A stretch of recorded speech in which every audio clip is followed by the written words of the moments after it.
There's no way to spin that. It was ugly. The Warriors lost one of the worst teams in the NBA. Sophia Jones are going to break down what went wrong. It's going to be a long list. The good news, I think, is it's fixable. While the panic button is not being pressed, this was concerning. Sophia Jones and I will break it all down once again next. This is the Golden Days. They always find something to nitpick, and that's because there's expectations for us to win. It was a pretty crazy night. Woo! Let's go! In a minute, I'ma need a sentimental man or woman to pump me up. Come on and break me off. 'Cause I get what I want and I like what I see. If you got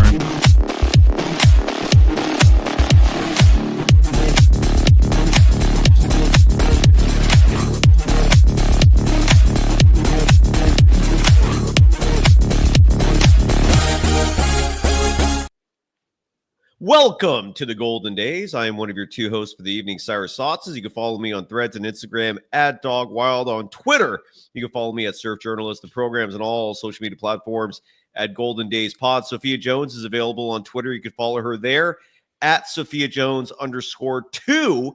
And before we get into the details of what went wrong tonight, and again, that list is long, a lot to talk about. I got to give some love to our official sponsor, at least at the moment, as we got a lot of stuff cooking. And it's not too late on a side note. If you're interested in being a sponsor of this program, again, we can't take everybody. And this is one of the fastest growing programs covering the Golden State Warriors. And if you want to partner up with us, strike while the iron's hot. Email us at warriors24pod@gmail.com. Again, warriors24pod@gmail.com is the official email address of Golden Days, where you can get some love, kind of like what BetOnline is going to get right here. Again, the world's most trusted betting platform and your number one source for online betting. From the earliest odds to in-game live betting, BetOnline provides you with all the action and the ability to watch the games as they happen with the largest selection of odds on everything from football, NBA, college basketball, NHL, UFC, MMA, and so much more. Head to the BetOnline today to get in on the action with America's most trusted site for online wagering. BetOnline, the game starts here. Sophia, that was ugly. The chat is full. We'll get to you folks in a little bit, but there's a lot to talk about here following the Golden State Warriors, a very disappointing 128-120 loss. Their third loss in 5 games. Everything that felt good about this Golden State Warriors team is those feelings are going away because some concerns are emerging. We could talk about Kuminga's injury playing a part in this. Congratulations. Side note to Jonathan Kuminga. You just earned yourself a shitload of leverage for your next contract extension. But all kidding aside, Sophia, great to see you. And your immediate reaction to the Warriors losing a game that they were favored by in double digits in a game where they blew yet another big lead. There are some concerns in Warriors land. Sophia, great to see you. How are you doing and your reaction? I'm doing well. Definitely coming into this game, you have to think that the Warriors are back home after that disappointing loss against the Spurs. They were going to bounce back against the Nets team that is coming off the second night of a back-to-back. So all the signs pointed to this being a good win for the Warriors, and it was showing that even in the game when we had that 18-point lead at one point. But something just shifted within the team, and the Nets got all the momentum, and the Warriors were never able to get it back throughout the rest of that third quarter and fourth.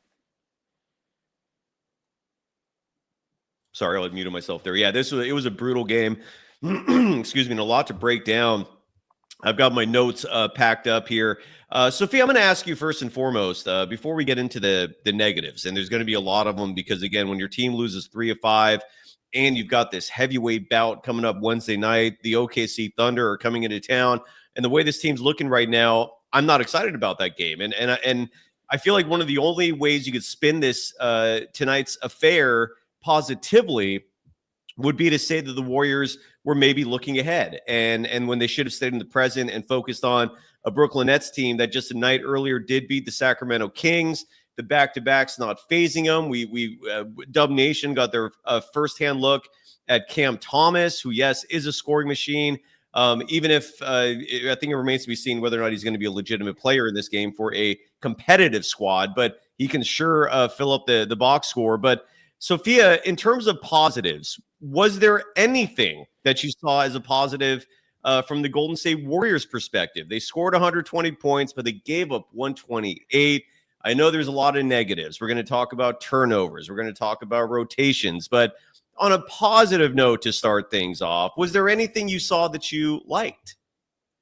I feel like one of the most positive things that I saw from that game was Moses Moody. We talked about the absence of Kuminga, and in the kind of spare minutes that Moody was able to get throughout this game, he performed very well. He had 15 points in only 16 minutes, so he was extremely efficient, doing all the right things on offense and defense. And what that second unit kind of lacked with the absence, like we said, of Kuminga and even a D'Anthony Melton, he kind of helped to bring that spark. So I would say that that was definitely one of the positives from this game. Yeah, and I agree with you. Moses Moody, especially in the first half. The Warriors went into the half leading in this game. In fact, they led by 9 points at the half. They led at the end of the third quarter, and then the fourth quarter is when it all really fell apart. But it was building up to that. And you bring up Moses Moody. You and I were talking in the pregame, the pre-show meeting before we started about how we both loved how he played. And again, the first half particularly is where his game stood out. In the first half, Moses Moody, he played 8 minutes, 41 seconds. The box score you see will likely say 9 minutes. It was, in fact, less than that. And in those 8 minutes, 41 seconds, he was 6 of 7 from the field. He was 3 of 4 from beyond the arc. He's shooting over 40% from three on the year so far. He's off to a great start, I think. And he earned that contract extension in my book, and then some. 3 years, $39 million was the extension he agreed to that kicks in starting next year. Again, so 15 points, led all Warriors scorers at the half. Cam Thomas had 16. Otherwise, Moody would have led everybody, but still 15 points is nothing to sniff at. And then in your opinion, and again, this is where I know I sound like a broken record saying this, but it just never ends. And this is where the rotations, the favoritism kicked in again in the second half.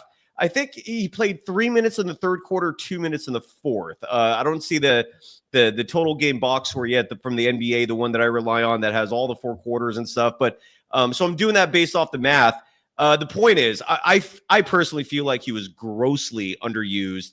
There were players in this game at the end of the game. For example, Brandon Pajemski, Gary Payne II, who I'm sorry, folks, if you love him, you're not going to like what I hear. You're going to hear from me tonight about him because I don't think his play is worthy of the minutes he's getting. I just don't. He's not producing out there. But Sophia, what was your reaction to Moses Moody having this incredibly productive first half on a night where Kuminga's absence was sorely felt? I mean, they've been missing him and then some.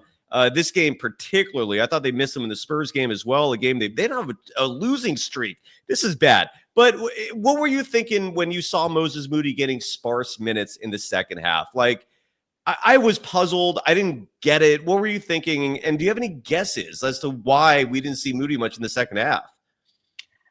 I don't have any guesses, and I was just as perplexed as you were, especially in that third quarter. It was trending to be a signature Warriors third quarter where we balloons and blew up the lead to 18 points. And at that point, some of the starters, they sat. And when you bring that second unit in to try to continue that same momentum, with the way that Moody had been playing that game, he should have been involved in that unit more. But for some reason, he wasn't. And I think that that was a huge contributor to the Nets then just going on an insane run and turning all the momentum in their favor.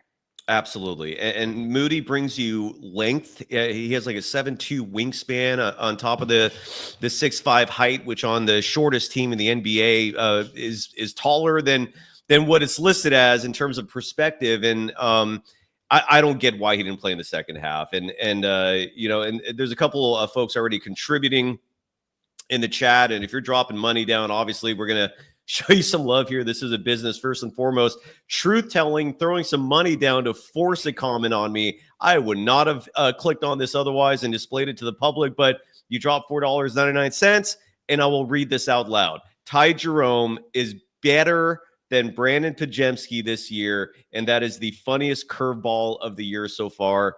I don't know if funny is the right word, but I hear what you're saying. Sophia, any reaction to the fact that Ty Jerome is having a solid year for Kenny Atkinson's Cleveland Cavaliers? While the only part of this I don't like, it's not even the Ty Jerome part.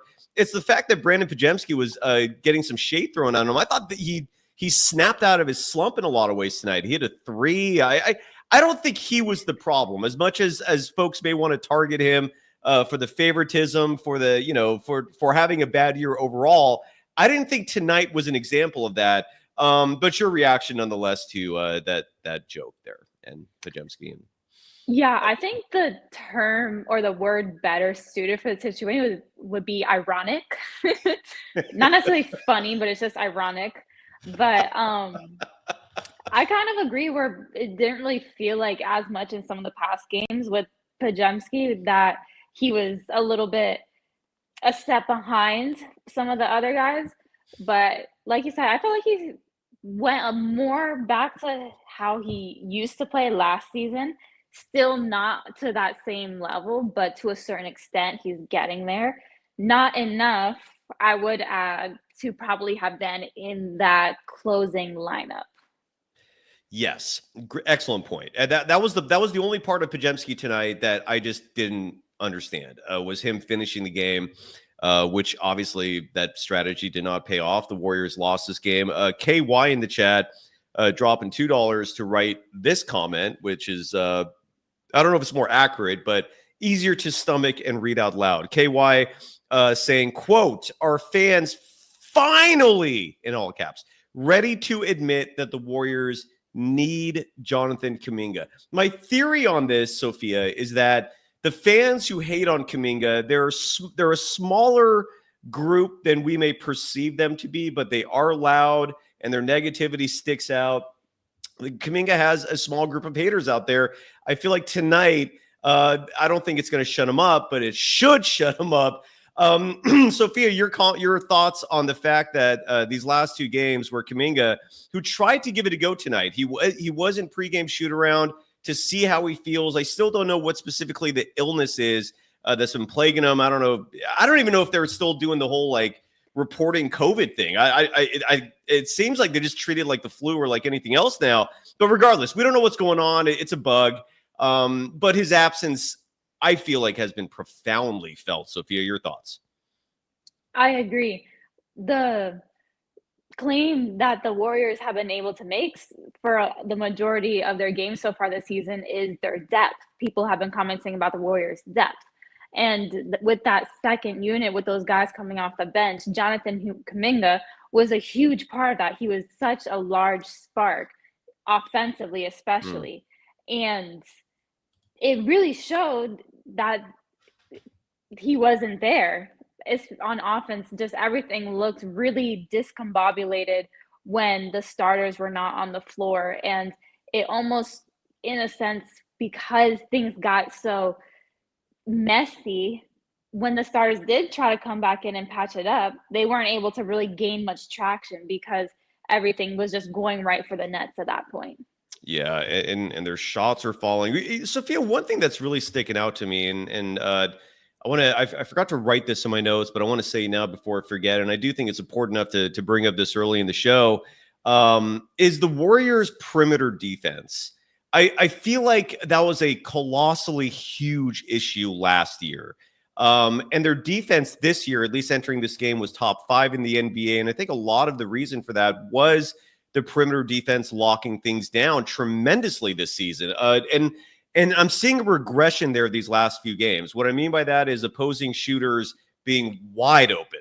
I don't know where the contests are. I don't know if the Warriors strategically are focusing too much on the interior, which is why they're getting burned. I almost feel like when opposing teams start raining this many threes, I'd rather just lock that perimeter down and give them easy twos until that's at least taken away. Or I don't know. What's your thinking of this? Because the perimeter defense has been a huge part of the problem. It could be something as simple as Kuminga being out and what he brings to the table as an inside-out guy. Maybe his impact and him not being there is that profound. But what are you thinking? Because I don't have a clear answer for this issue that is plaguing them lately.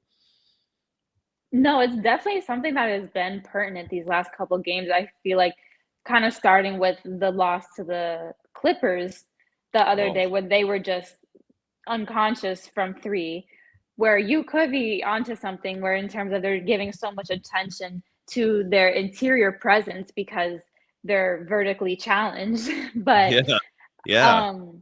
and because of that, they're giving up easier things on the perimeter. But something that we're also seeing a lot these games that isn't something usual for the Warriors is that they're actually outscoring their opponents in the paint, which is something we're not used to seeing. Right. And really just kind of shows that these other teams are able to either stay in the game or win the game based off of the three ball that the Warriors are giving up. You're absolutely right. The Warriors coming into this game, I thought I had it written down here somewhere. Here it is. The Warriors entering this game, just to piggyback off what you said, came into this game 10th in the NBA in points in the paint. I believe, if I have this correct, and I think I do, but don't quote me on this. I want to double check in a moment. But if I remember correctly, the Warriors last year were dead last in the NBA when it came to points in the paint.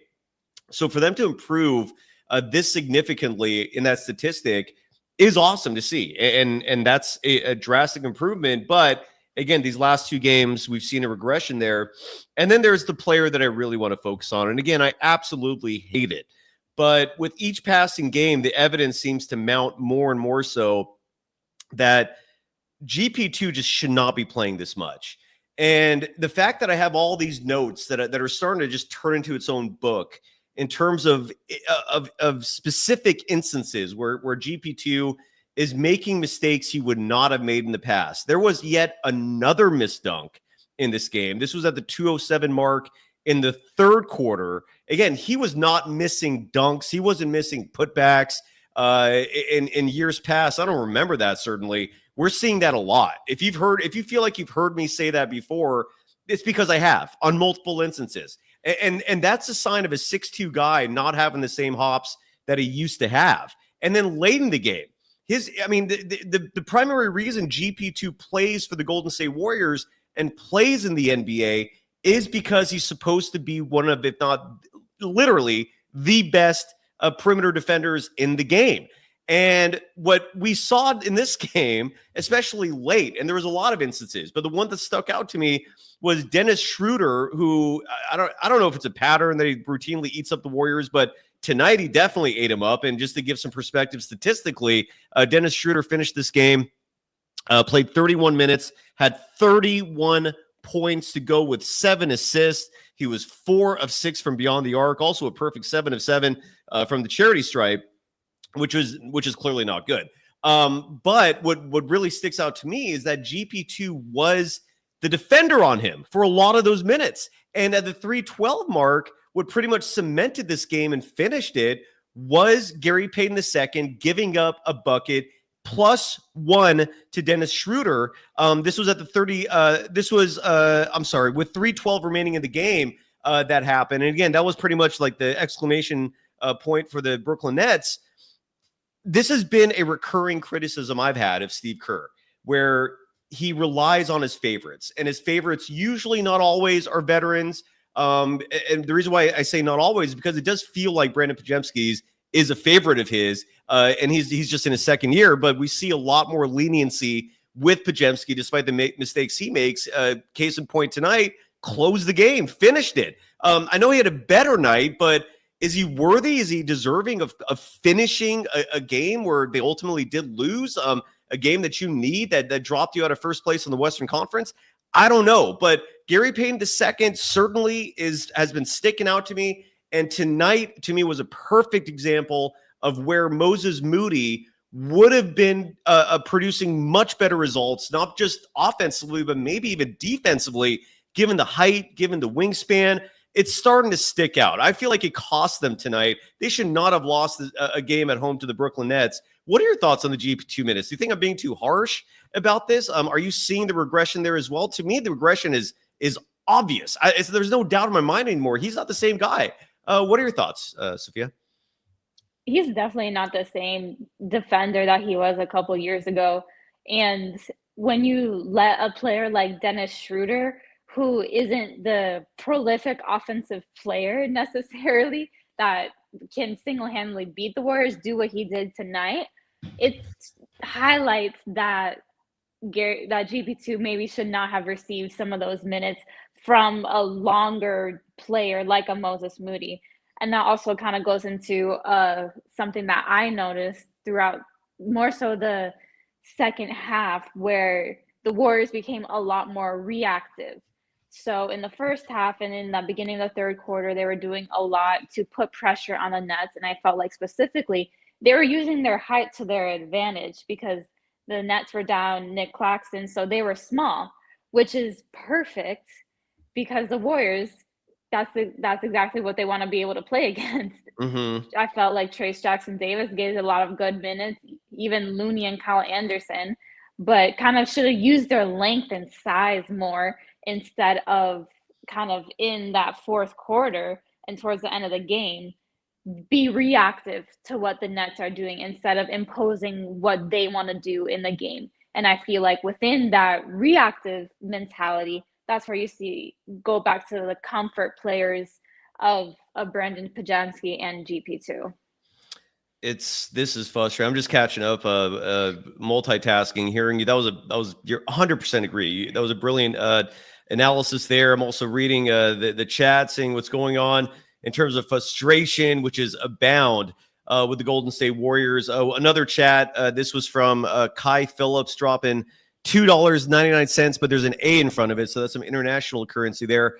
Saying laughing at these L's because it's showing that we need Jonathan Kuminga. Wholeheartedly agree. His absence has been felt these last two games. I want to let people know, by the way, because I'm fully aware that the fan base is clamoring for it, and I'm all about giving the people what they want. So later this week, especially given it's Thanksgiving and the Warriors will have a couple nights off, I'm going to dedicate an episode strictly to DeAnthony Melton's expiring contract, which is what it is, given it's a one-year deal. And that's now an asset for the Warriors. They can trade that contract again, $12.9 million. You got to match salaries up to 75% with another team to make the trade fly. So realistically,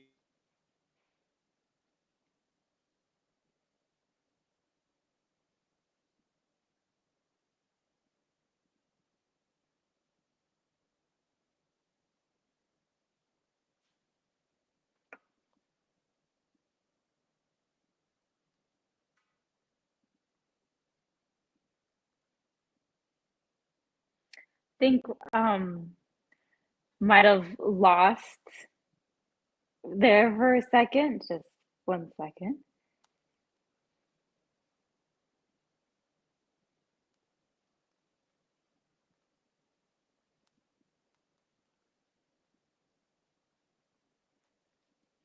Okay, so power just went out, but going back to DeAnthony Melton and kind of his contract in terms of being an asset, that is something that could be very valuable for the Warriors, honestly, especially he was already dealing with a lot of injuries when he came to them as a player, and we've seen that same trend continue throughout the season so far, where he's just been in and out. But that is a player that I said earlier, we saw how he could have affected this game a little bit, especially on the offensive end, where in that second unit, Brandon Pajamski, he's having to play the one, which isn't his natural position. So the offense in general just looks a little bit more discombobulated and not run as smoothly. And that was one of the main contributors to why the Nets were able to gain so much momentum to come back and win this game.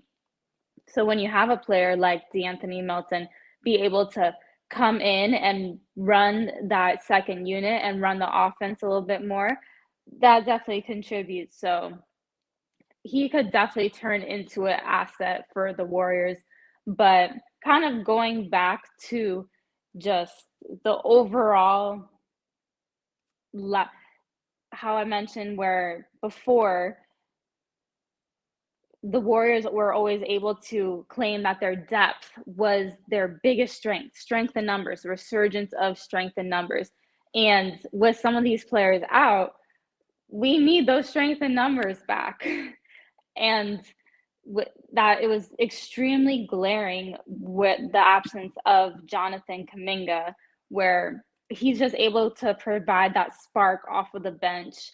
And we really missed that this game. And even when you talk about a player like Moses Moody, where he was able to fill in that absence a little bit, but for some reason he didn't play that much either.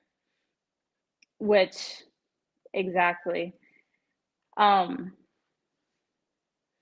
Just looking at some of these comments in here talking about how Kuminga puts an effort on both sides of the floor as well, which is another thing. Because he's long, a player like Kuminga or even a player like Moody over a player like Gary Payton or even Pajemski, they provide that perimeter length and are able to provide more of a defensive presence as opposed to some of these smaller players. Because when you have those smaller players and they're not producing on defense, but you expect, and they're not producing on offense either, but you want them in for defense, there's no point to really have them in then at that point. So that's when you need to start going more deeper into your bench and look at more of your options and put in a Moses Moody for more. I also thought that with Buddy Hield tonight as well, his lack of offensive prowess showed as well, because usually he's going to shoot a lot of threes specifically regardless. He's going to shoot a lot regardless.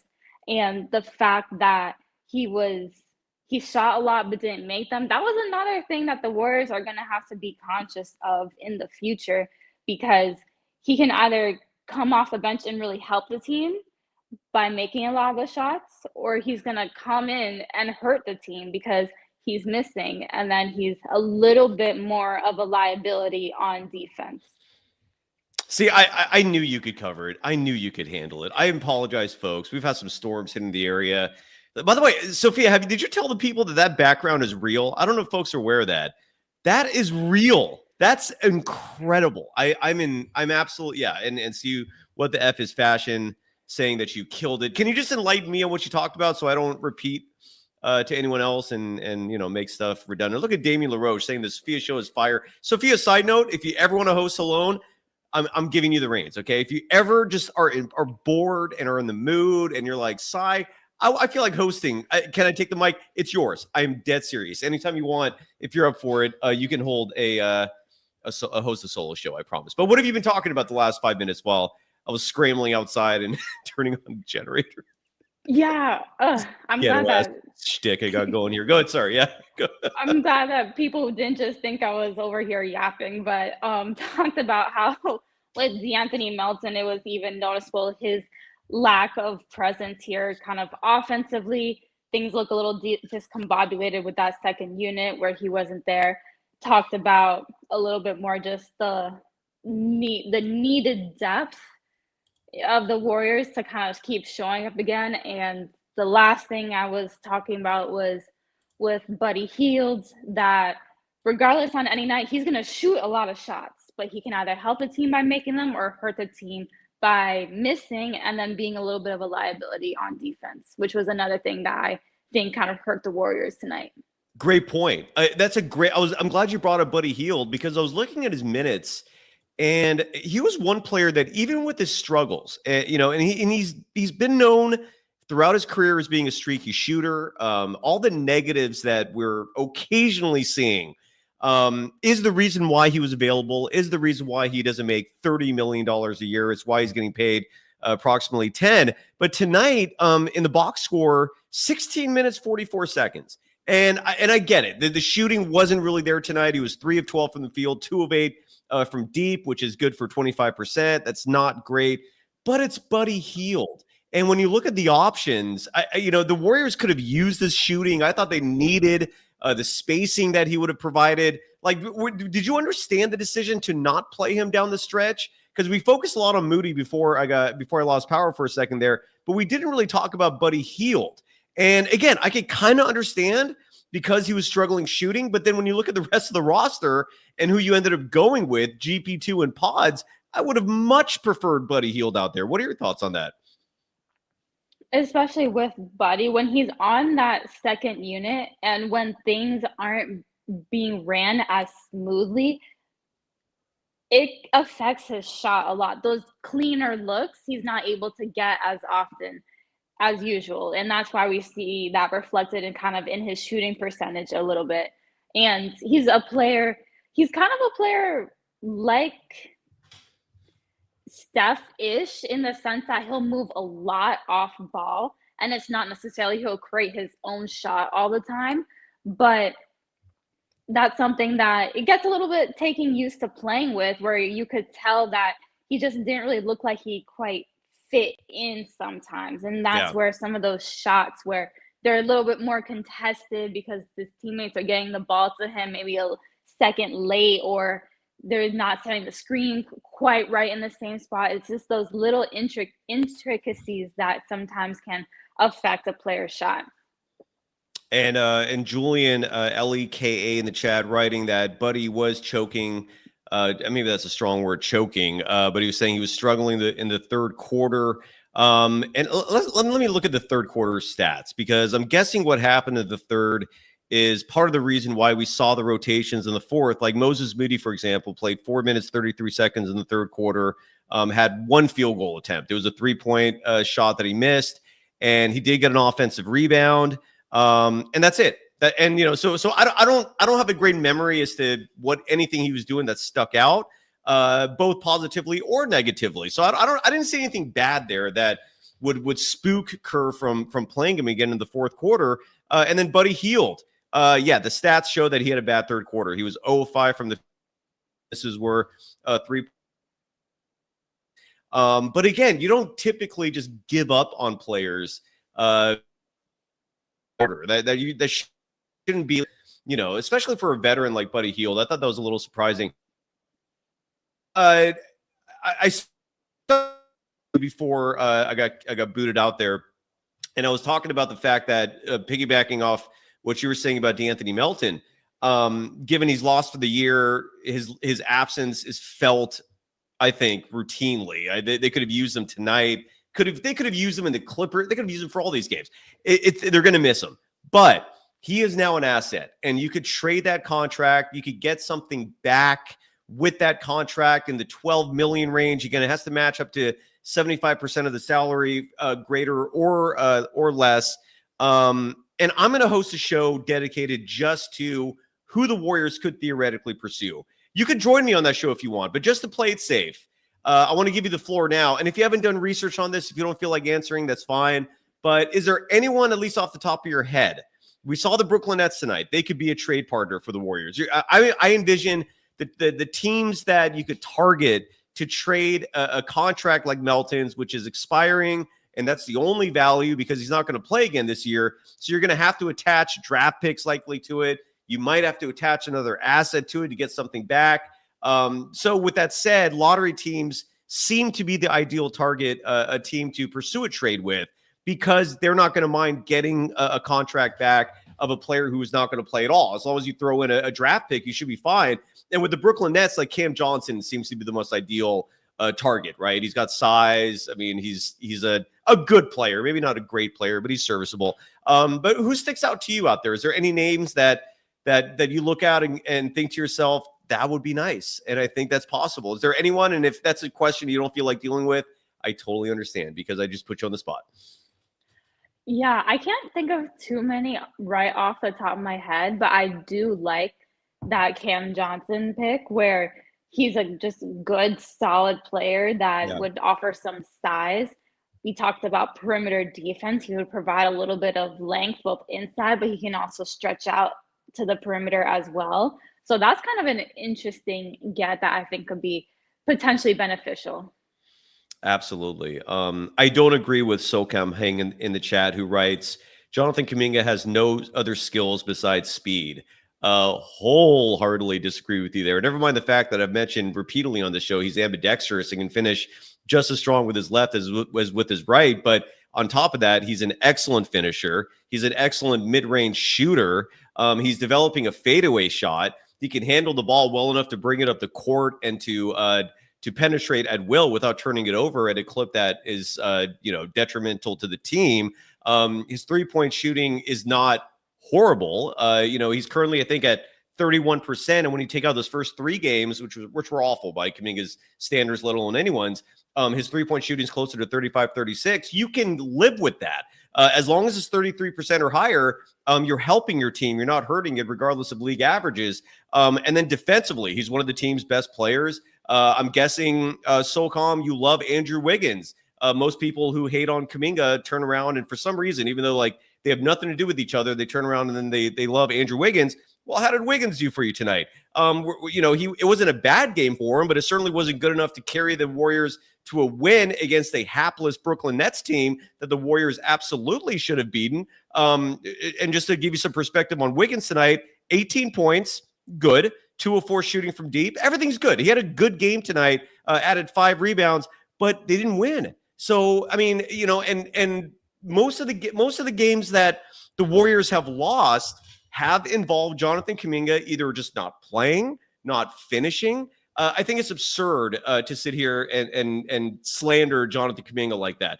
I think that's ridiculous. Anyways, any thoughts from you on Kuminga? Just to piggyback off anything I said. I don't know, just or not. Your call. Well, I think if he had no other skills besides speed, then he would be running track and field right now. And he's not. He's in the NBA. So I think that's a valid point right there.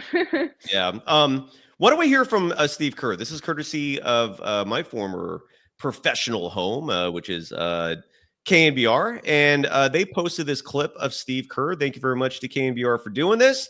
And here is Kerr talking about the team's late pattern, which is emerging, a disturbing pattern of blowing leads. They blew a 17-point lead to the Spurs. They blew an 18-point lead tonight to the Nets. So here is Steve Kerr delving into the Warriors not holding on to leads. Second straight game, things flip in the third quarter. What do you feel like happened?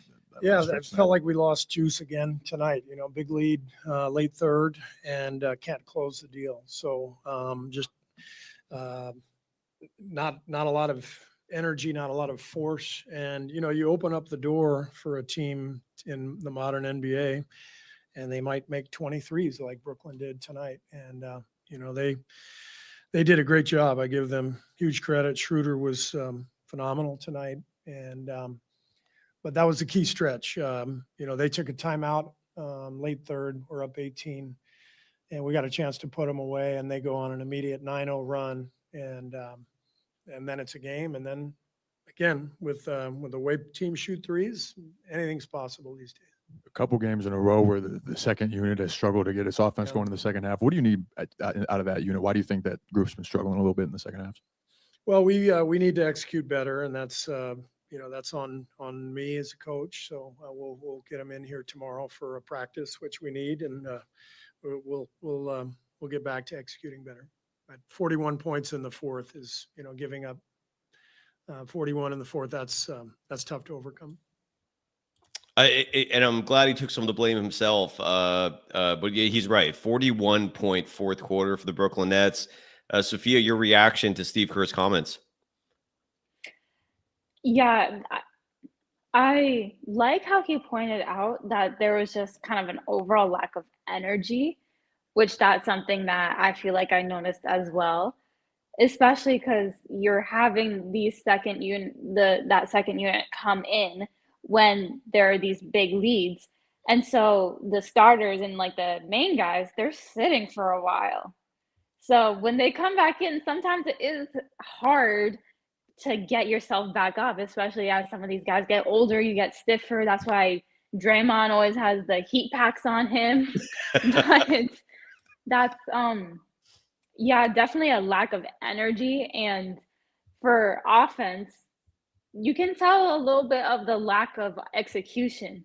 It seems like a lot of times that they're just running around and doing stuff like a pickup game. There's no Mhm. really, not a ton of discipline going on. That's a good point. I've noticed that as well. Like, and when that stuck out, I'm so glad you said that, Sophia. I had that exact thought, only not tonight. It occurred to me in the Spurs game because the Spurs offense, without Popovich, who we all hope is going to be okay. He's recovering from a stroke. Steve Kerr had some comments about that the other day. Given their relationship is very close, Kerr thinks he's going to have a full recovery. Let's hope he's right. But the Spurs offensive system, their movement was so sharp.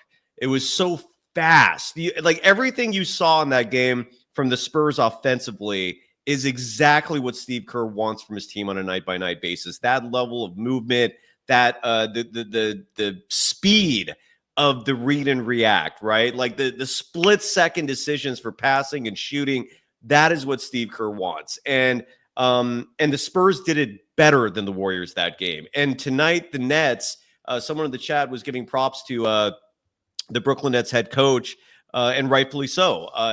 They are a well-coached team, and it's his first year with the squad. I think Georgie Fernandez. I can't forget his name. Do you remember what his name Jordy is? Fernandez. Yeah, Thank so you. he was with the Kings last year, so Mike Brown protege a little bit. There you go. Yeah. So I thought he did a fantastic job. But this is an example of where the Warriors, like Kerr said, like you said, not executing at quite the level that I think they want to and that they're capable of. The Warriors tonight had 32 assists, which is a good number compared to 23 for Brooklyn. But at least to me, the problem tonight was not necessarily offensive execution, more so the defense, just being a letdown. It was just disappointing. 128 points. You heard Kerr mention 41 points in the fourth quarter. Just unacceptable. There's just, you're going to lose. One player I saw tonight that I watched him play.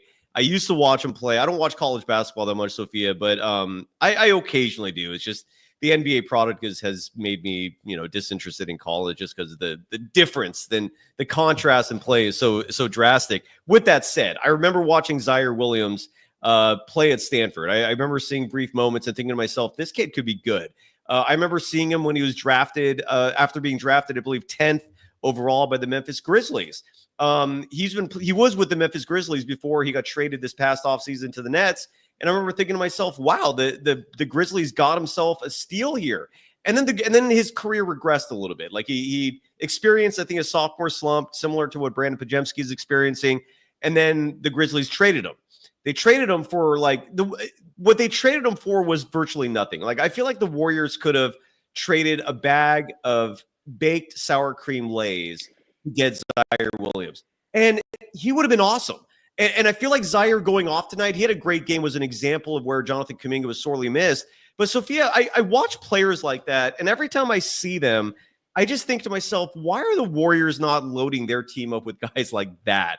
Like this aversion to size, it's borderline maddening, man. I mean, if the Warriors weren't winning championships, clearly I don't think they're doing this, but the Don Nelson system has carried over to Steve Kerr, and here we are now. Like, do you think that way also, or is that me just being nutty? And when I see a player like Zaire Williams and think to myself, I wish he was on the Warriors. Like, am I alone thinking like that, or do you see that as well? Like, what are your thoughts on my rant right there?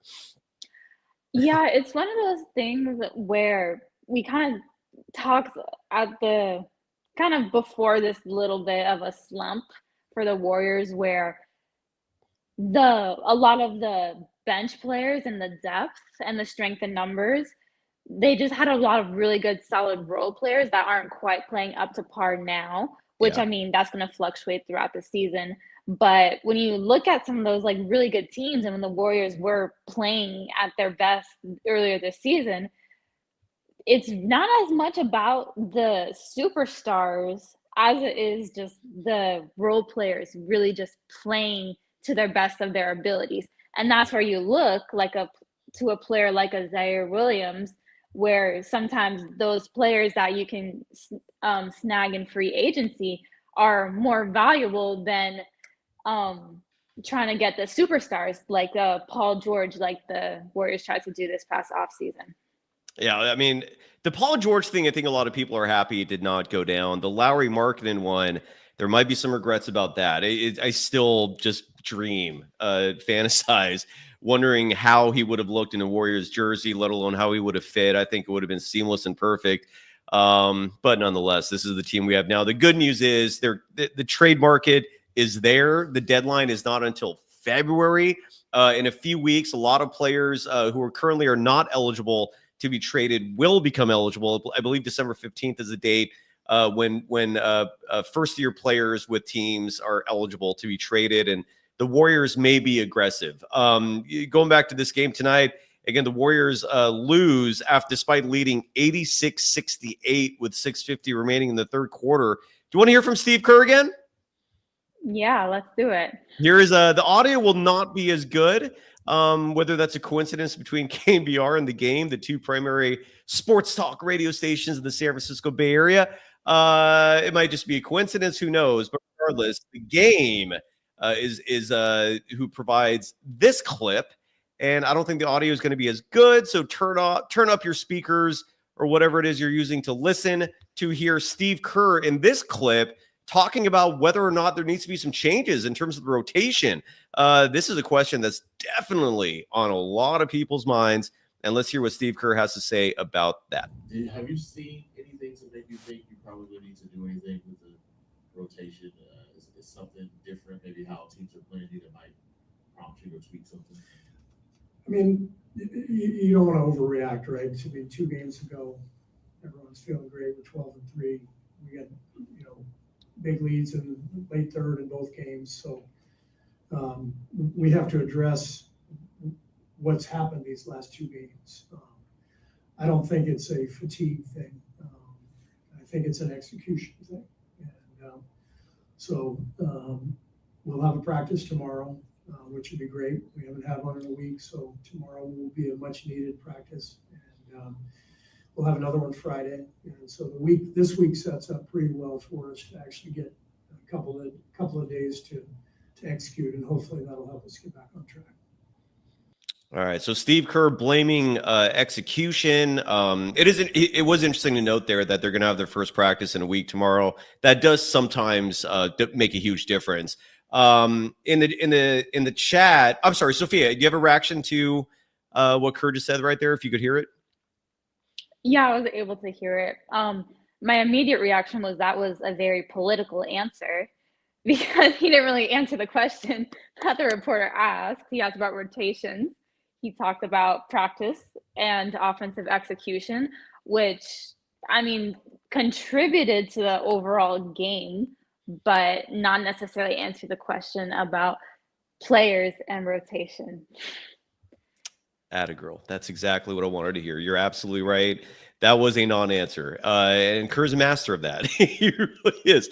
Nato Santo in the chat. Thank you very much, by the way, for coming on yesterday from Hong Kong, spicing up the program. I really do appreciate that. Sophia, if you missed it, Nato was borderline trolling. And I asked him, dude, if you're going to talk smack, come on the show. He came on the show. And like most situations, a simple line of communication is all it takes for two people to be copacetic and make peace. I like this guy. He actually it ended up being a really a good segment and show. And then he dropped a lot of Hong Kong ducats like he just did right there. I don't know what 78 Hong Kong ducats translates to in U.S. currency, but regardless, Nato, thank you. And he writes in the chat, quote, cheer up, bro. And what is the female equivalent of bro? Sis? Cheer up, sis?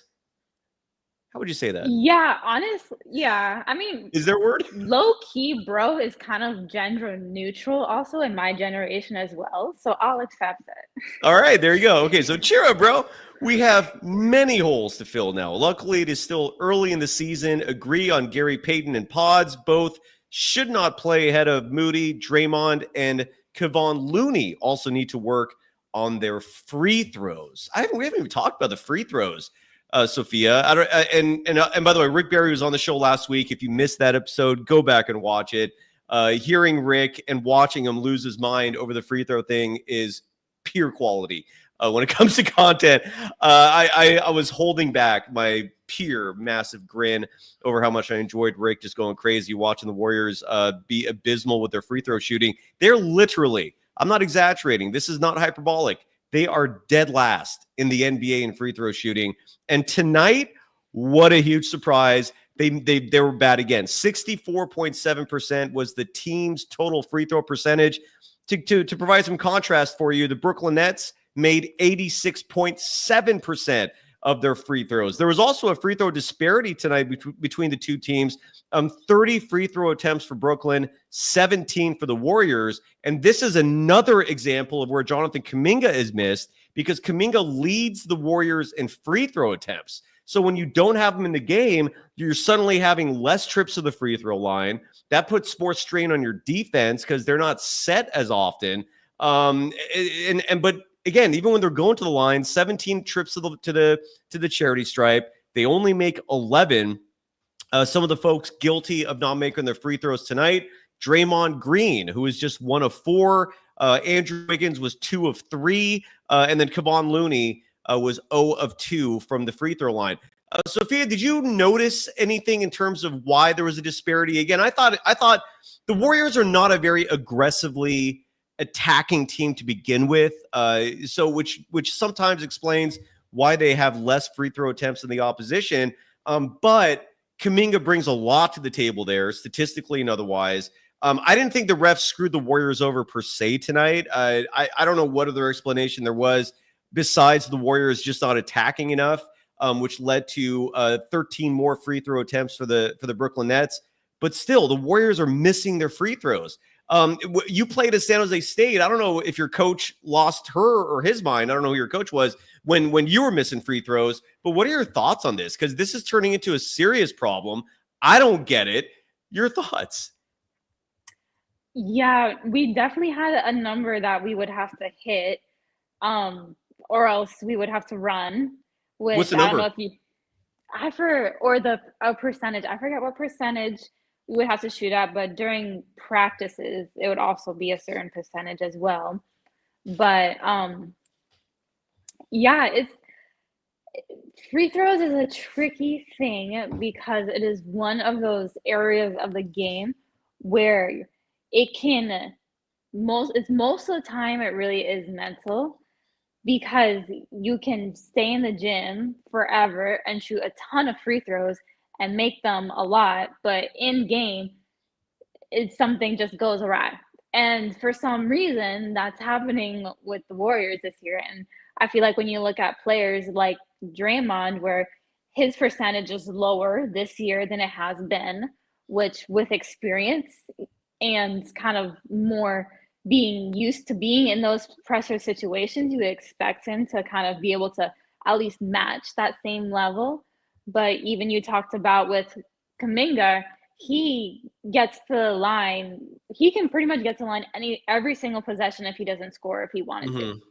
Like that comment talked about earlier, his speed. He has such a quick first step, being able to get to the paint and draw fouls. And that's another thing that we saw, especially when the Warriors were down, where you want to score when the clock is stopped. And that's something that if they would have made their free throws, definitely would have been beneficial.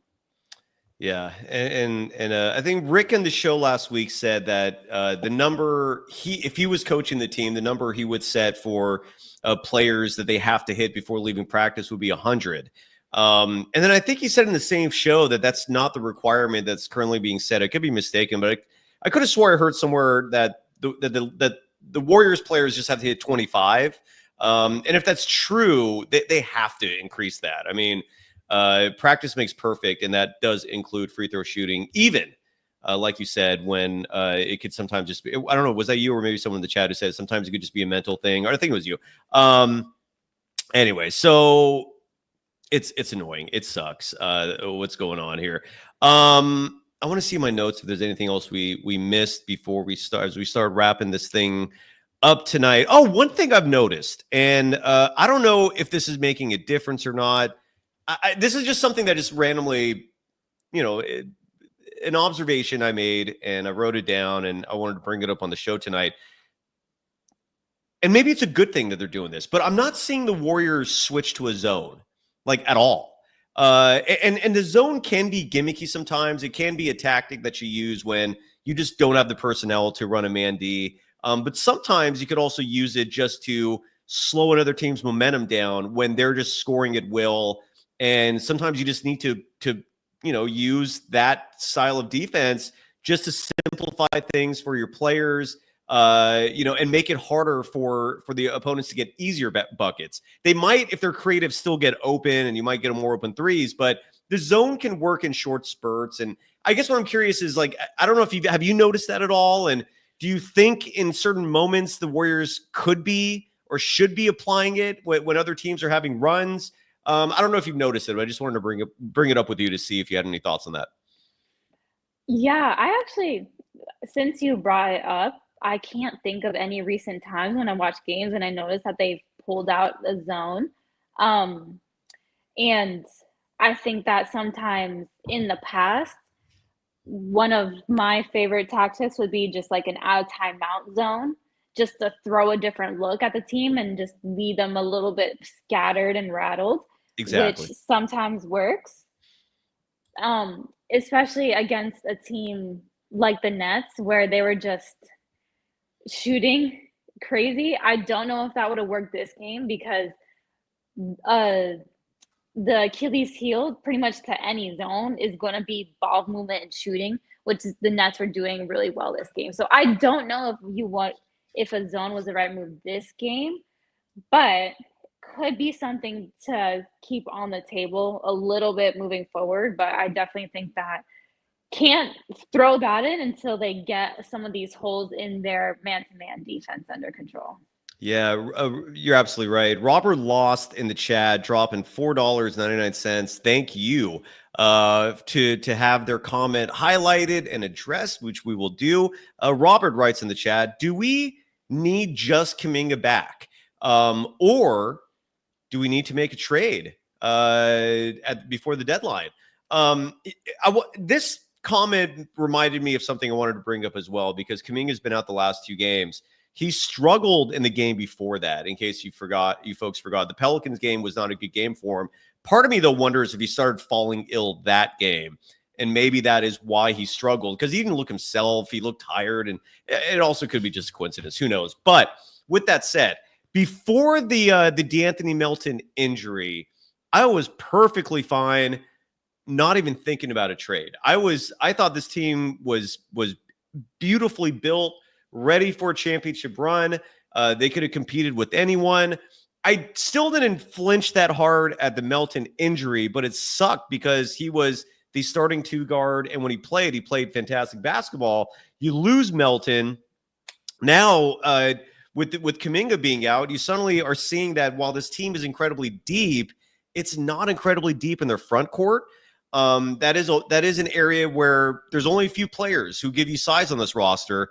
So I do think Kuminga coming back will help, but I also wouldn't mind a trade. I wouldn't mind it. And again, that's why I'm going to have a show later this week to break down all the teams out there who would be open-minded and willing to deal with the Warriors. And then we could talk about, what the players on that team are. But Sophia, from your perspective, from your observation skills, looking at this Warriors team play, they dropped to 12-5 after today's loss. Do you think they need to make a deal or keep things as they are? Your thoughts? I think that they can look into a deal. I don't want to say that they need to make a deal and that it's something that's super urgent right now, but I feel like there's no need to be set on this roster as it is, especially like you mentioned with DeAnthony Melton and that contract. there could definitely be some wiggle room to add some pieces to this roster. Yeah, and we're gonna break that down later this week. I might even do it Thanksgiving Day. Just host a show and then go balance to the family feast. I'm just looking at the chat, man. Some of the reactions are crazy. I'm sorry I can't play all of them. There's a lot of great stuff in the chat. Damien LaRoche is a Golden Dazer saying you have to make a trade now to get value for DeAnthony Melton's expiring. I agree. If there is a silver lining to that injury, it's that contract is perfect for a trade. And the best part is you can get Melton back next year. So it'd be one of those things where you use that contract as an asset to improve your team this season, and then you just pretend like he never left. You just bring him back next season. You could probably even get him for a cheaper deal now that he's got the injury-prone label attached to him. His value is going to drop because of that. So I think that the time is right for a move. Clearly, they're going to be picky about it. And here's the other thing. A few people in the chat are saying you can make any trade you want. Oh, right here. So ATGYY writes, you can make any trade you want, but Steve Kerr still coaching the team. And that is where, as a GM, you can make the right move so that Kerr is forced to play individuals that will not hurt the team regardless, right? Like in 2022, for example, the last time the team won a championship, I remember throughout that season thinking to myself, this team could use just one more big. Like Kevon Looney could use a backup to help him out, right? And I think, was that the year that Wiseman got hurt? I think he got injured, right? I don't think he played the whole year. And they didn't need it in hindsight. It was fine. I asked Stephen Curry that season when I interviewed him, do you want to get reinforcements in the front court? And he was like, yes. So he literally told me, he has said before to me, so I can tell you firsthand, that he wouldn't mind this team getting bigger and stronger in the front court. I don't think his opinions changed since then. My whole point is that season, there were players like Juan Toscano-Anderson. I remember people complaining about Damian Lee getting minutes, right? Because even back then, Moody and Kuminga were rookies, and some people, myself included, wanted those two to get minutes to develop. And when we were seeing Damian Lee get minutes, we were seeing Juan Toscano-Anderson get minutes. The good news is they were not hurting the team, so it worked out. My entire point is that you can as a GM build a team that Steve Kerr can coach where he's not going to hurt the team by playing favorites and relying on certain individuals too much. Maybe this team's not built perfectly like that, and this is where I do feel like maybe you trade GP2, right? Because then that crutch is suddenly taken away from Kerr. I think it's safe to say that if Klay Thompson was still on this team, he'd probably still be getting 30, 35 minutes a night, and this team would not be as good as they are. He's got his crutches. He's got his favorites. There's no doubt in my mind about that. But I also think you can work with that, and this is where I would personally look at GP2 as a trade target on top of DeAnthony Melton. And side note, if you do that, now you're talking about $25 million approximately in terms of dollar amounts that you could trade back and forth with. I don't know if anything I just said there made sense, but Sophia, do you have any reaction to all that? No, it makes sense. And just in terms of like what the Warriors could potentially get, and just with the whole Steve Kerr comment, it's reasonable, or not reasonable. It makes sense that sometimes you have to take extreme measures to get people to not stick to their old ways. So I think that could potentially be something that could happen this season. Can't even say off season. and Damien LaRoche is definitely following what I'm saying by adding Kevon Looney to the hypothetical trade. The GP2 minutes is the one thing I'm looking at consistently night after night, where I'm going like, why? Like there are better players on this roster. And the beautiful thing is GP2 won't care. Like he's such a happy, positive dude that if he gets 0 minutes, he's just going to be rooting the team on. It's not going to hurt the chemistry to play Moody or someone else ahead of him. So I hear you and feel you on all that. Is there anything else? I think I'm tapped in terms of topics. The Warriors lost tonight. It sucks. The good news is, despite the fact that they lost, when you look at the NBA standings, now granted the Warriors aren't at the top of the standings. They're now a full game behind the OKC Thunder, who they play Wednesday night. That is insane. And your dad's going to be coming on the show soon. I got to figure out when, either before or after that game. But they're one game back, and they're a half game currently ahead of the Houston Rockets. They're a game and a half ahead of the LA Lakers and the Memphis Grizzlies. So they're okay. Like there's the fact that they're 12-5 is awesome. The fact that they're second place is awesome. Sophia, are you hitting panic buttons? Like, do you feel like Warriors fans should be worried over what's happening, or do you think these are the bumps that are part of the process? Your thoughts on how the Warriors are doing as a whole? Yeah, I would just say this is a little bump, some little bumps that definitely going to experience throughout the course of the season. Have to mention also the superstitious part of me saw this pattern that, so I don't know if you knew this, but for the past decade, every single year that Kendrick Lamar has dropped an album, the Golden State Warriors have won a championship. And so we all know he dropped an album this past Friday. So I think that kind of speaks a little good to the Warriors situation for this year. Let's hope. I like that. I heard that somewhere else too. So I'm glad you brought that up. And just to reiterate, every time Kendrick Lamar released a new album, at least since the Warriors dynasty started, they've won a title, correct? Every single year, yes.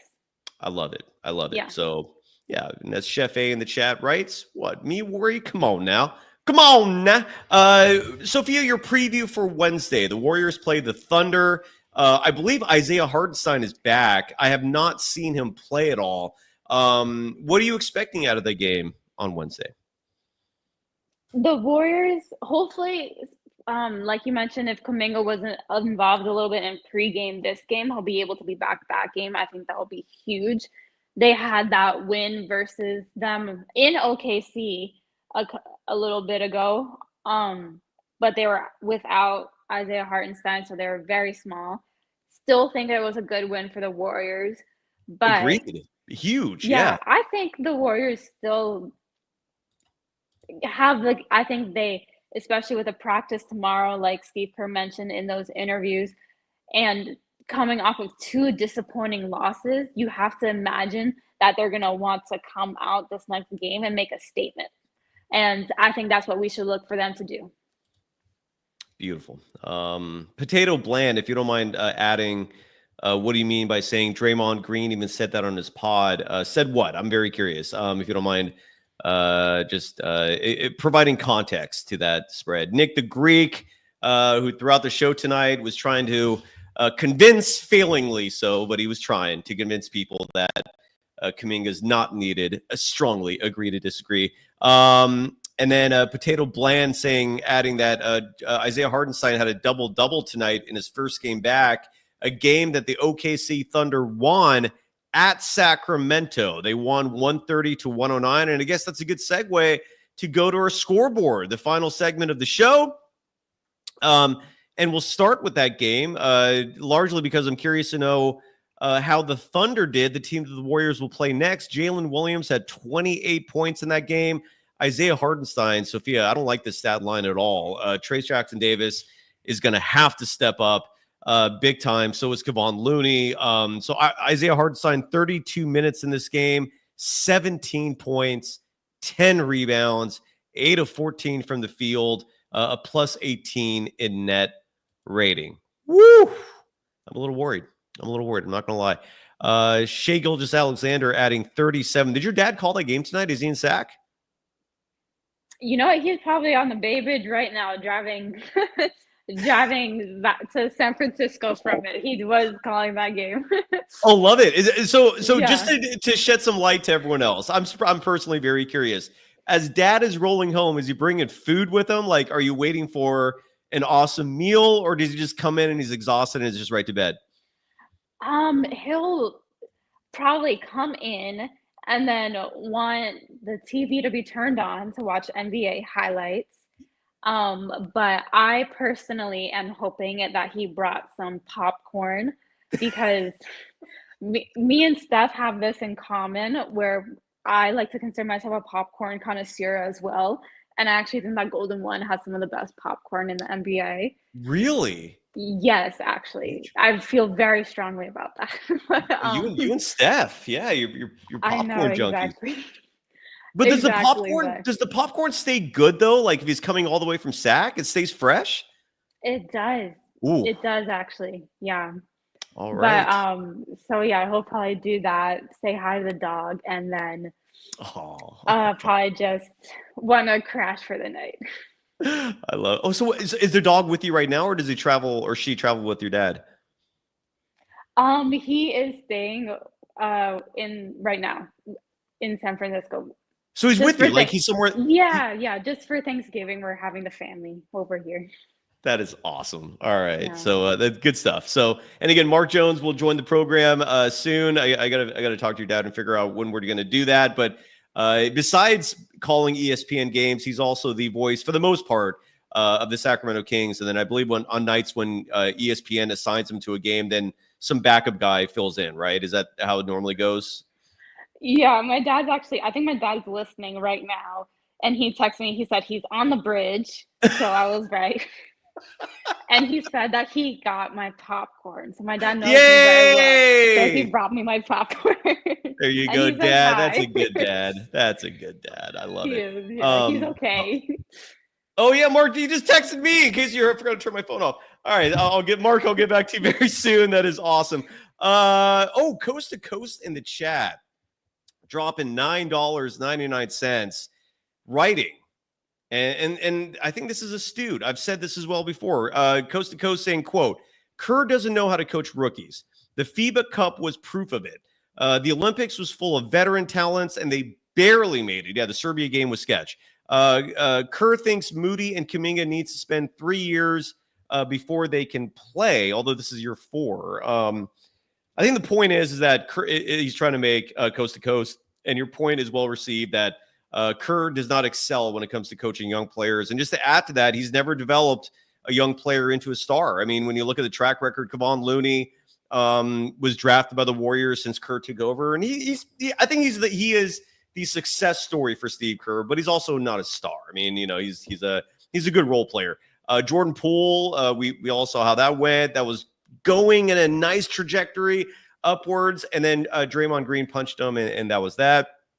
And then, now we have 4 young players on this team, and it's all just question marks. It remains to be seen what the end result is.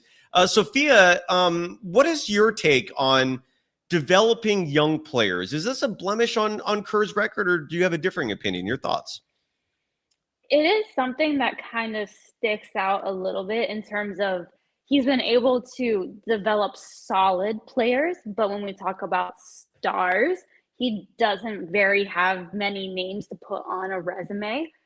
And kind of thinking or going back to the FIBA comment, that is something that over in Europe, where a lot of times coaches don't necessarily play players young, or they have to develop them more and be a part of the system and really grow up in a system. But yeah, it's just something where with Kerr, he does kind of have that track record of not necessarily being able to turn some of these players into stars, but also kind of at the same time, they,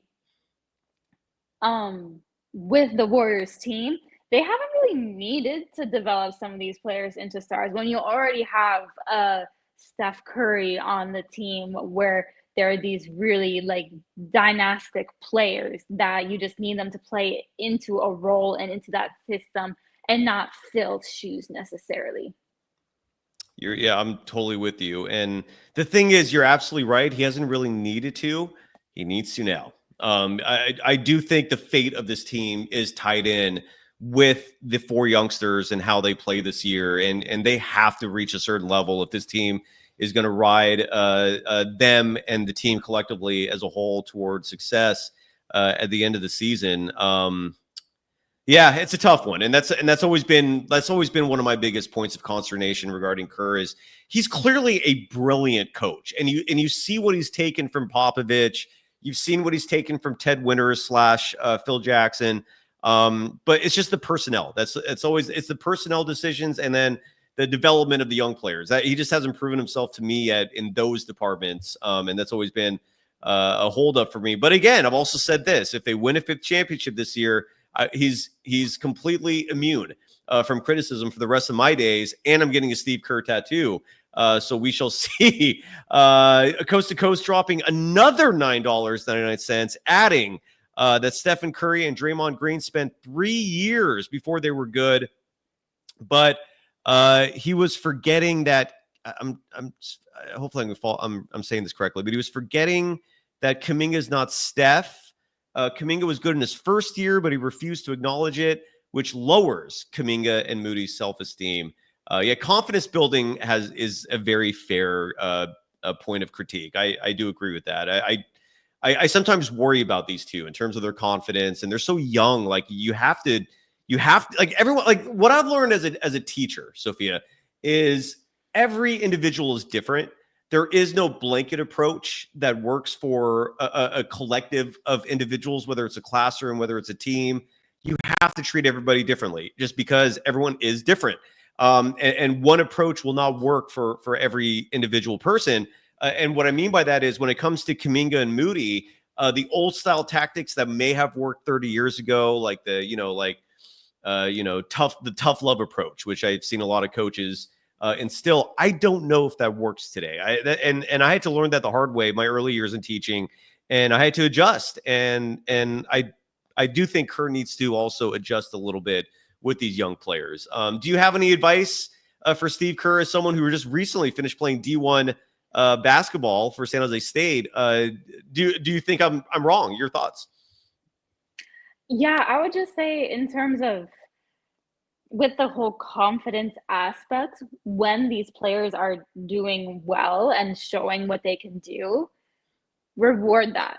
And I feel like that's where sometimes you get a little bit of that lack of confidence because they are trying to do too much because they feel like they have to prove themselves. But when they feel like they've proved themselves and they're being rewarded for that, that kind of contributes to the best overall play. Absolutely. Nugsy Bogues, a playoff words of the infamous Muggsy Bogues, who was a 5'3" when he played. A freak of nature athletically because the guy could dunk. Correcting me, saying it's Tex Winters, not Ted. Thank you for that. Sometimes when we're hosting a live show that goes an hour plus, I'll make little mistakes like that. I apologize. It is Tex Winters, the inventor of the triangle system of offense that Phil Jackson implemented while he had Tex as his assistant there. And I always saw similarities between Tex in relation to Phil and then Ron Adams in relation to Steve Kerr. Ron Adams, a brilliant defensive tactician. He's still with the team, but he doesn't travel. He doesn't sit on the bench anymore, which is unfortunate. I do feel like the team is missing him. But anyway, so all right, let's go back to and again, if anyone has donations they want to get our attention, it works. Coast to Coast, can't thank you enough for that. Any additional thoughts or final thoughts on that before we wrap up with the scoreboard? No additional thoughts. Just ready to see what some of these other games we're talking about tonight.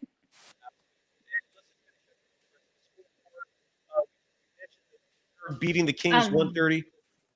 Oh, sorry, just was having a little trouble hearing you there for a second. Oh, are you all good now? Can you hear me? Yeah. What is that noise? Is that me? Oh, I'm not sure. That is me. I'm sorry. That's what was going on. That was my fault. I'm sorry. My bad. I apologize for that. All right, I'm unraveling here. Okay, so we'll finish up here real fast. So going across sorry about that. That was me. Faux pas, blame it on Cy, 100%. So the Warriors play the Thunder on Wednesday night. That is a massively huge game. Let's hope Kuminga's back for that. And the Thunder defeating the Kings tonight, 130-109. The Thunder are back atop the Western Conference at 13-4.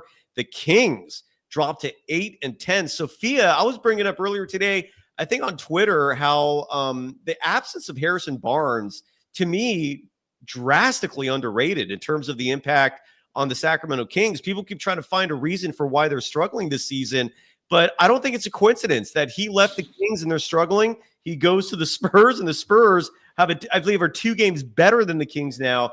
But what are you seeing with the Kings? Because it is weird to me that they're 8-10. They're better than that. What's going on with the Kings from your perspective? They are, and they've had a lot of injuries so far throughout the course of this season. A couple of kind of like big injuries with DeMar DeRozan being out, Malik Monk being out. Would like to see Keegan Murray start to shoot the ball a little bit better, kind of like he did in previous seasons as well. But with you talking about the lack of Harrison Barnes, he was really their glue guy as well. So that's kind of a presence that needs to be filled. Yeah, absolutely. Barnes is clutch. I mean, if Warriors fans clearly remember him during his days with the Warriors. He would be a great fit on this Warriors team, in all honesty, at this point in his career. And Patrick Singh, you're absolutely right. D'Anthony Melton is missed severely. Going around the rest of the scores, then look at this score. The New York Knicks thumping the Denver Nuggets in the Mile High City, 145-118. The Knicks improving to 10-7. The Nuggets dropping to 9-7. 145 points. They were led by OG Anunoby. I did not know that he had this offensive game in his bag. He was 16 of 23 from the field, scored 40 points tonight. Karl Anthony Towns added 30 points and 15 rebounds. Woo! Any thoughts there, Sophia? The Nuggets, not the same run. You pay a price when you let people walk like they have. Any reaction to that score or that game and result? That's crazy. That is a high scoring game. It's nice to kind of see Karl Anthony Towns start to find his footing within this Knicks team and make a difference. And he seems to thrive playing against Nikola Jokic. Just to give you some perspective, whereas Karl Anthony Towns, 30 points, 15 rebounds. The other side of the coin, Jokic, 22 points, 7 rebounds, 7 assists, a -20 in net rating. That is not the norm for Nikola Jokic, who's been just dominating this year, but not tonight and not against Karl Anthony Towns. The Memphis Grizzlies defeating the Portland Trailblazers tonight, 123-98. The Grizzlies improving to 11-7. The Portland Trailblazers dropping to 7-11. 7-11.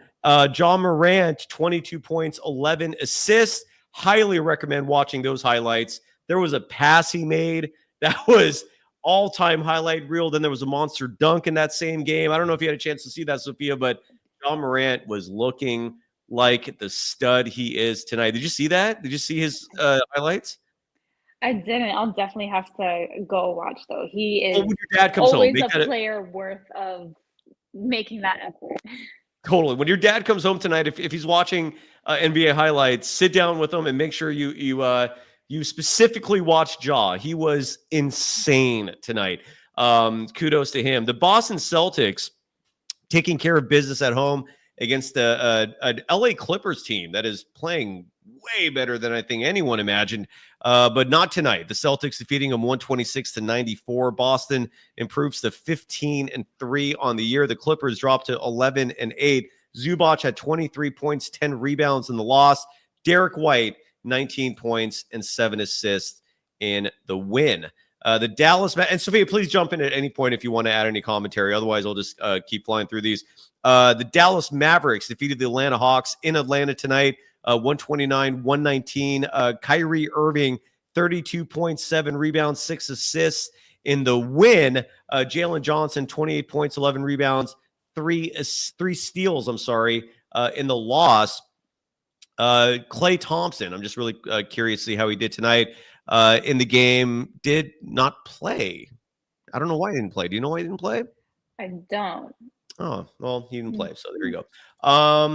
Moving on, the Indiana Pacers, who are underwhelming this year. That's a fascinating case study for in terms of like what's going on there. I don't know why they're below 500, but they are. But they did win tonight, 114-110 over the New Orleans Pelicans.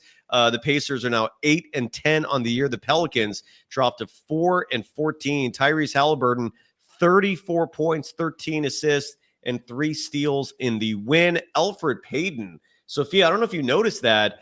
Dude was out of the league for years. He used to have that crazy haircut, which I don't know how he even pulled that off. I almost feel like you had to spend hours just making that thing stand up the way he was doing. Anyways, he's back. Elfrid Payton tonight, 14 points, 7 rebounds, 21 assists for Elfrid Payton. Woo. Wow.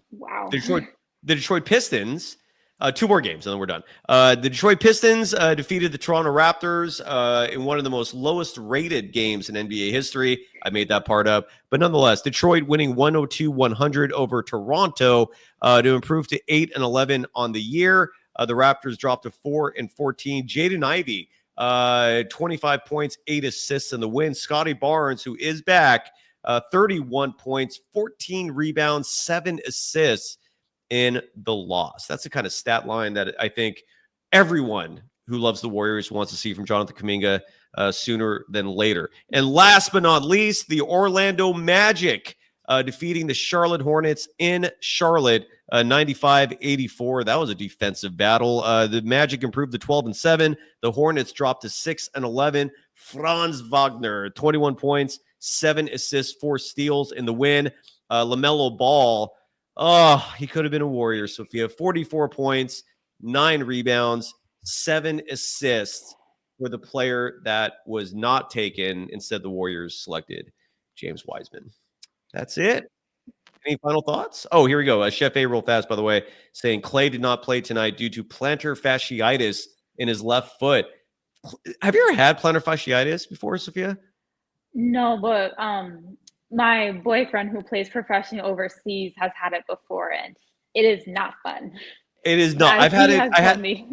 Dude, I had it once. It hurts, and it's.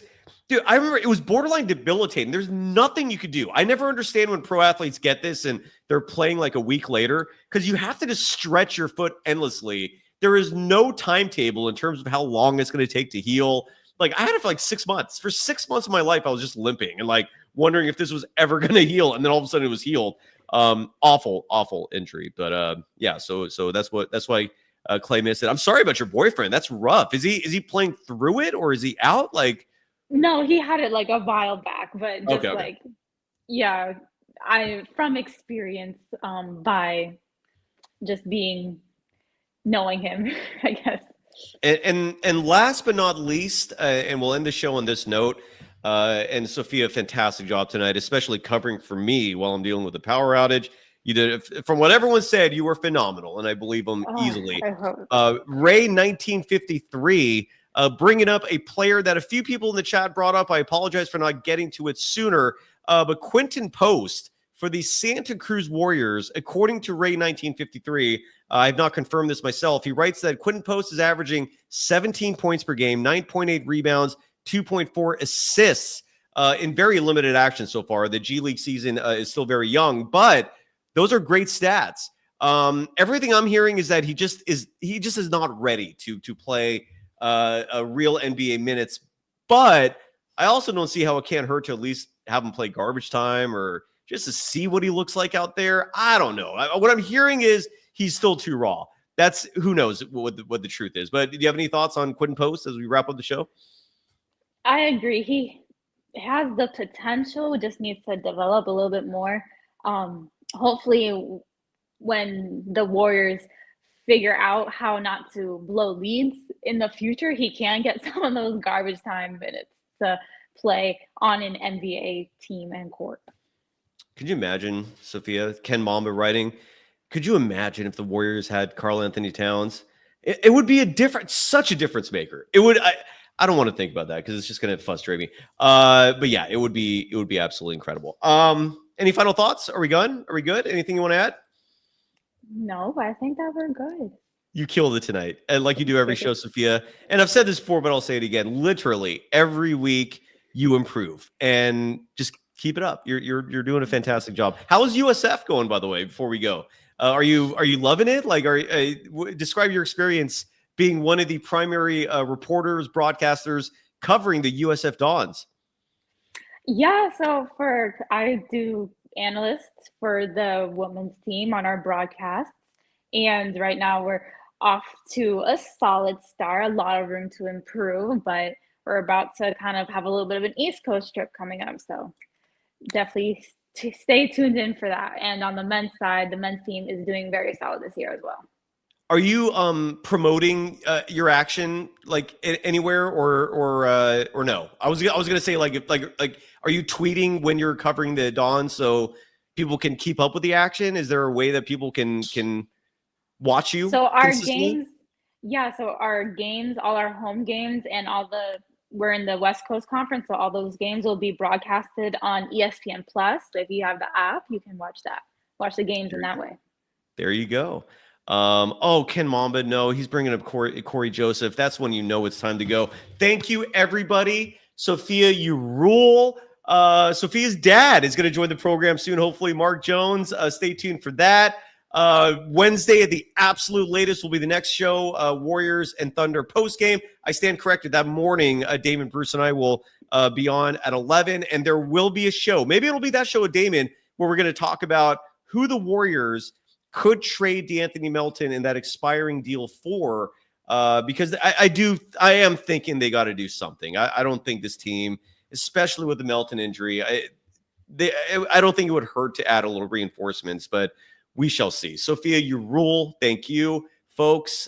It sucks that the Warriors lost. The good news is they're still 12-5. They're still just a game back of the Thunder for first place in the Western Conference, and they could easily regain that spot with the win Wednesday at Chase Center.